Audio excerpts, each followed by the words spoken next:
can we just start with some team news? Tyler Walton's suspension free now. Does he come straight back into the thinking? Yes, he does. Obviously, it'd be great to have Tyler back, another attacking option for us, so that'll be good.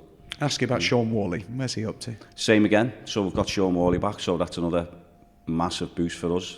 So yeah, he comes in contention as well. Yeah, so looking forward to that. How key's Sean been, even when he's not been playing, to the rest of the lads?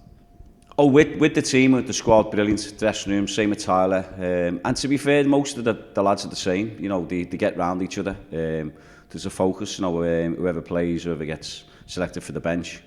And then the fringe players who don't, for whatever reason, whether they're injured, whether they just haven't been selected, they're all in it together, and you know, it's a squad thing. And as I said, it's a good dressing room, so they've all been fantastic with each other, because it's the ultimate goal is to get something from the game. Team spirit really good at the moment? Very good, honestly. It has been, as I said, it goes back to the summer, the recruitment we done, getting the right people in, you know, believing in what we were doing, and obviously, you know, you get your knocks along the way, people judging you, which is rightly so, because that's what we get paid to play football, and people judge you on them performances. So you know, we knew what we had in the dressing room, we've still got it, and we've still got that belief, and you know, there's still more games to play. I want to ask you about the defence at the moment, John, because the clean sheet record is right up there to be compared with other teams much higher in the division. What has happened in terms of the huge improvements in recent weeks in terms of keeping that back door shut? I just think it's the belief. So go on at that again. So we knew that we had it in us to do that. One way you can look at it, you can say about, you know, decisions going against you. You can see individual mistakes, whether that's from a keeper, whether it's from a backline, whether it's from a midfielder, and then you get a ball plays through and you concede. So whatever that is, but we knew we had it in us. We know we were getting more solid. We could see it was coming. You could see the belief growing in the team. You could see the performances were getting better. And I think that was massive within the dressing room itself, and the spirit never changed, never broke us. We stuck together, and then you could see the outcome on the pitch. You know, everyone defending from the front, everyone, you know, running through brick walls for you and stuff, and for each other, and for the team. So, you know, the big thing is belief, and that has to keep going forward now. You made a couple of additions in the window with the young defenders coming in.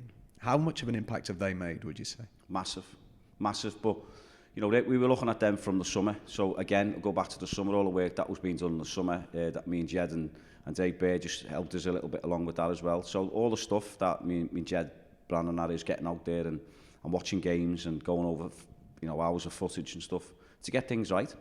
And then, you know, you could say, well, it's a chance you take that, and it's a punt because you're getting them from wherever you're getting them, from 21 football or non-league. But we know they can perform at them levels. So then can they go and perform at this level? And, you know, you think they've been playing the game for years, wouldn't you? It's the acid test, isn't it? If you're stepping up one division, maybe two divisions, John, to see whether you can do it. And the only way of finding out is if you throw them in, isn't it? That's it. You know, and I think you've got to accept that they're going to make mistakes. They are all learning on the job. I think a club that, like us, we have to do that. So we have to get the players from where we get them from, and we have to get, you know, give them that opportunity, and then, you know, the opportunity to go and play and express themselves and just bring what their skill set is, you know, whether defender, midfielder, attacker, whatever, a keeper, and, you know, just be open-minded that they are going to make mistakes. It's how we respond as individuals and staff to them making mistakes, and then how they respond and how they're going to react themselves. So, you know, we're going to help them along the way to say, listen, you know, can you improve on that? Can we do this? Can we tactically be better? So, you know, it's a learning process. It is a bit of a punt, and as I said, they are going to learn on the job. But as you said, the two we're talking about in terms of Ben Ward and Devon Matthews have just grew and got stronger. And the brilliant thing is they're yours. They're not going back anywhere at the end of the season. You've not borrowed them from anyone. They're your players. Yeah, and that's the beauty of it. You know, we wanted our own in, and you've got Farhan Rawson. You know, he's just unbelievable. He's a colossus at the back for us, and to have someone in the middle of the two young lads either side of him. You know, as I said, it's just like having a wizard, isn't it? Or, you know, a head teacher there. You know, that's just schooling you and telling you and guide you and whatever word you want to use. And I think having him there is the lads have grew even more. Got to mention your goalie in all this, Billy Crellin, for 13 clean sheets. Considering he wasn't your goalkeeper at the start of the season, you didn't sign him until after the season started. John, how pleased are you for him that he's doing this in a full season of football for him? It's brilliant for Billy. I mean, to be fair, we've got, you know, Michael Kelly. He's training really well. He's pushing Billy, so Billy knows now that, is that if there's any errors from Billy, which there hasn't been, as we're touching on with the clean sheets, and we're talking about Billy, then Michael's chomping at the bit. So for Billy to come in and do what he's done, and he's made mistakes along the way, and he's the first one to hold his hand up for it, but he's not the first one to jump around everywhere or tell everyone that he's had clean sheets. He just lets his work do the talking for him, if you like. So the clean sheets, everyone's talking about that, and it's a credit to him, it's a credit to the team in front of him, the players. Have you talked to him about next season yet? I know he's not yours, but is he someone that you'd really like to be here? Well, he's not ours, so it's basically, you can have chats, or you can say you'd love to keep, or you'd love to get keepers, two good keepers challenging each other like we have got. But that's out of our hands, out of our control. We can do is affect it while he's here, and hopefully he carries on performing the way he is. What's the message to your players for these final games, John? You've got some really mouth-watering games home and away, haven't you? Yeah, just to look forward to them. We've got to be still chomping at the bit. We want to go finish as high as we can in this league. We know we should be higher anyway in the league. We know that with the performances and I said all the other stuff that we've touched on in the past. But there's these games that we can go and enjoy now, and the next one's Fleetwood, and we just want to go and attack it, and we want to get 3 points. Have you got a points total in mind? Do you look at that sort of thing, where what number of points you think is reachable from now to the end? Well, whatever points are available now. So is the 7 games left, so it's 21 points. So that's you want to try and go get 21 points. So that's what's to play for. That's what the aim is. But as it stands right now, we're trying to get 3 tomorrow night. You scored 5 a couple of weeks ago. It's not been quite as regular since then, John. How difficult's the balance to these clean sheets are fantastic, but putting the ball in the net's equally important.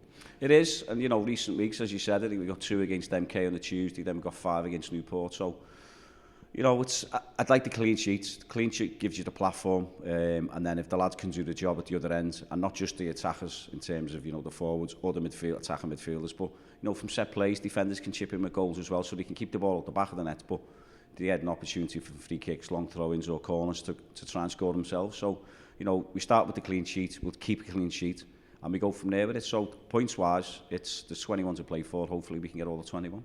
And options-wise, when you look at the forward options that you've got, is it just up to all of them to show you and Jed in training every day that they deserve the shirt? It is, and I never come away from it, as in terms of you have to train well and then you have to play well. And it's not playing well for me, it's playing well for the fans. I mean, the fans were fantastic on Saturday. The atmosphere they created, and with the flags and everything else and getting behind the team was outstanding. So, you've got to give them something to sing about. And then players, when they get judged in training, when they get the shirt, they've got to perform. And if they don't perform, we've got a good squad, then someone else who's been playing well in training will get the shirt. It's as simple as that. You can't have off games. It's a really, really strong squad. You can't, you can get run of games, or I can just come off it a little bit and I can play. No, just go out, do your job, play really, really well, and take it from there.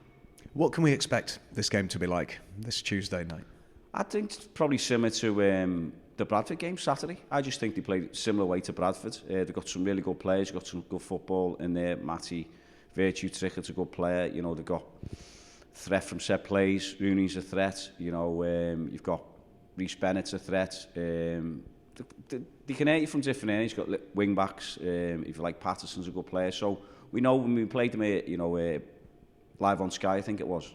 And we done really well in the first half. I felt the game should have probably been out of sight. Obviously, it's a different manager now. But we ended up drawing that game that night. But I think it'll be similar to Saturday. I think in terms of quality, I think we have to be a bit better, more so like better second half performance. But we know the challenge, and we're ready for that. I know that you didn't lose that game at Fleetwood Town, but was it one of the more unhappy nights for you that there was so much good about what you did, particularly in that first half, that you didn't win that game? Yeah, that's what I said. It was, well, we were talking about attacking threats and whatever options that you've got, and whoever plays has to put them chances away. So it's the level again. So you'd expect lads at certain levels they'll take the chances, or they don't, and the more they take, they're not playing at this level. So if we take our chances that we create, hopefully, we'll be on a positive result. In Devonport on the score sheet at the weekend, someone that you know from his time here, John. Yeah, Big Owen, good player. I was sorry to see him leave, to be honest. He was grown in terms of he's a big target man. He's gone to Fleetwood, and I've watched him, to be honest. We've gone up there a few times. I've had a few little chats with him. He came on, actually, I think, late on against us. So yeah, it's good to see him score Saturday. He's a really nice lad, so hopefully that doesn't happen tomorrow. Is he someone that you always earmarked as a bit of potential about? Yeah, I thought so, personally myself. I thought there was a footballer in there, especially the way he is. He's a big target man, he's good in the air. So, you know, hopefully he can prove us right on that, but not tomorrow. Should be the makings of a really good Lancashire derby, this, shouldn't it? Yeah, I think so. I think it's two teams that go about it in the right way. Like to play, can mix it up, can be physical, threat from set plays. So I think they were a good match for each other. So let's see what happens tomorrow.